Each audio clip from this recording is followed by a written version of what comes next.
Hello everyone, I'm Ankit and you're watching StudyIQ IAS English channel.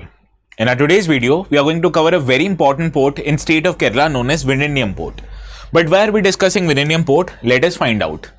Now yesterday, MSC Irina, which is world's largest container ship by capacity, it docked on Vizhinjam International Seaport, and this port itself was commissioned last month by none other than Prime Minister of India, Mr. Narendra Modi.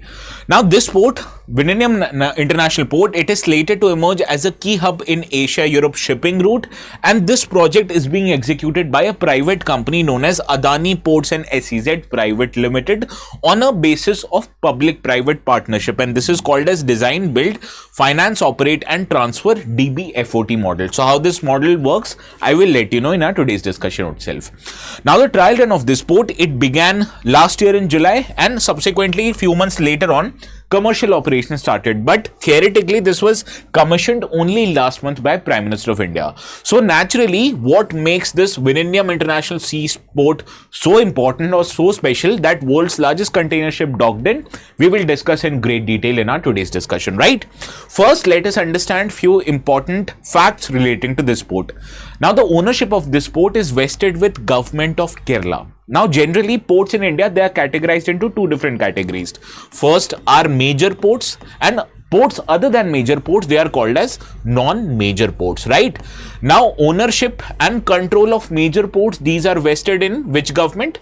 With central government, and most of these major ports, they are operated by Shipping Corporation of India, which is a PSU of Government of India, right?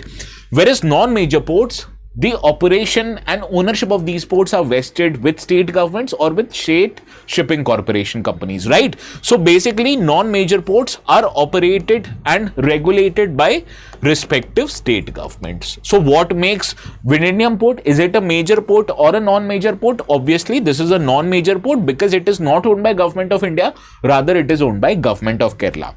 But giving a port status of a major port or non-major port is not determined on its capacity, rather it is based on the ownership of the port, right?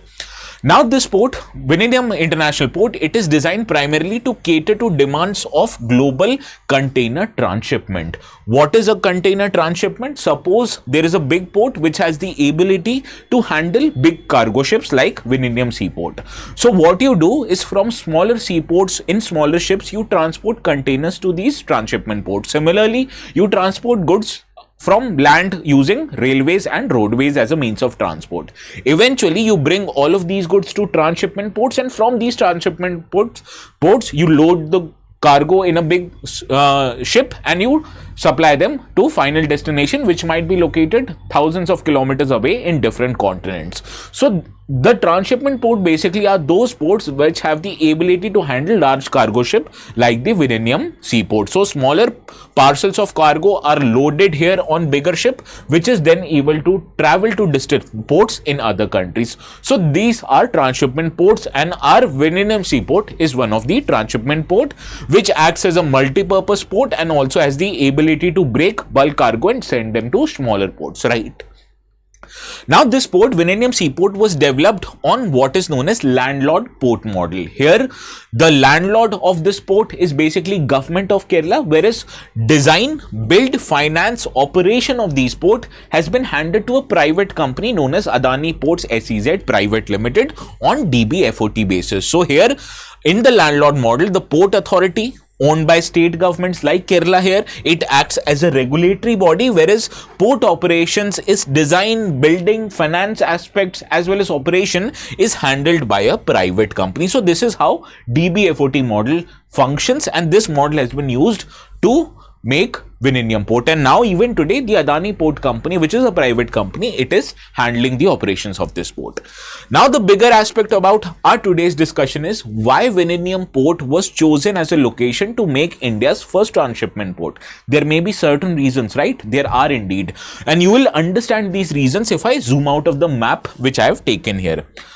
Now the first reason what led the government to make a transshipment port in Vizhinjam is its strategic location. So if you see from this map, Vizhinjam Port is located in the southwestern coast of our country in the state of Kerala, and basically 10 miles away from it is the global shipping route that stretches from European continent here. So goods are taken or transported from European continent via Suez Canal and eventually to the ports located in Southeast Asia like Indonesia, Singapore, etc. And our Vizhinjam Port is located quite close to this global shipping route. So this lends the first reason to it, that is the strategic location quite close to global shipping routes.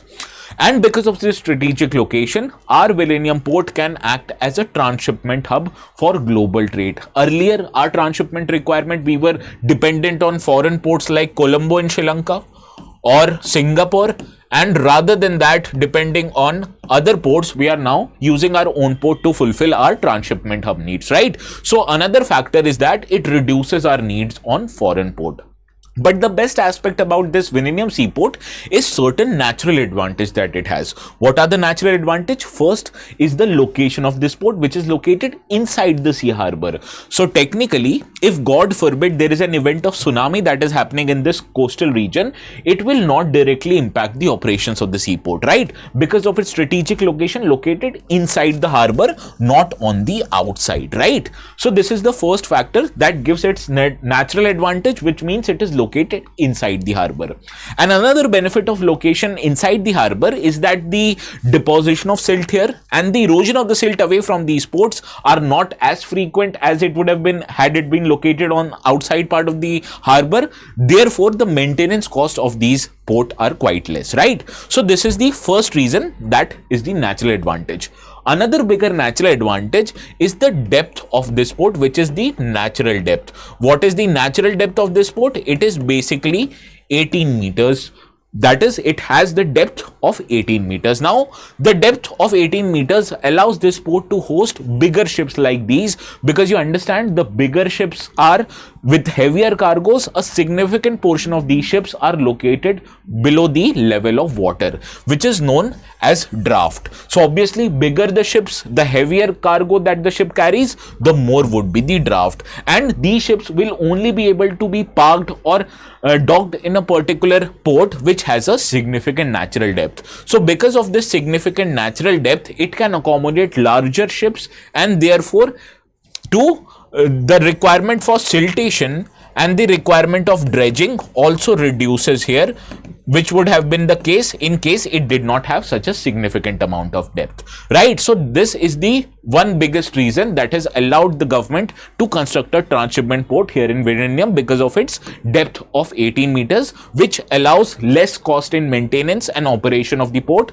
due to less amount of money spent on siltation and dredging to do away with the siltation. Similarly, it is located in a strategic location quite close to global shipping lines from Europe to Southeast Asia, and therefore it acts as a transshipment hub and reduces our need on foreign ports like Colombo and Singapore. So this is the reason why Vizhinjam Port is so special. Now, before conclusion of our today's discussion, let's see how many of you will be able to solve this particular question. And this is the question which you need to solve. Do let me know the correct answer in the comment section. And if you want to download the notes, these will be available on my Telegram channel called as ATS Live. Okay, so go to the Telegram channel. Write the words ATS Live on the search bar. You will find the channel.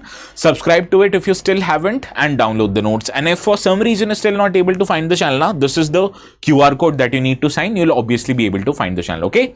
So this is all from my side. We'll see each other again. Please have a very good day.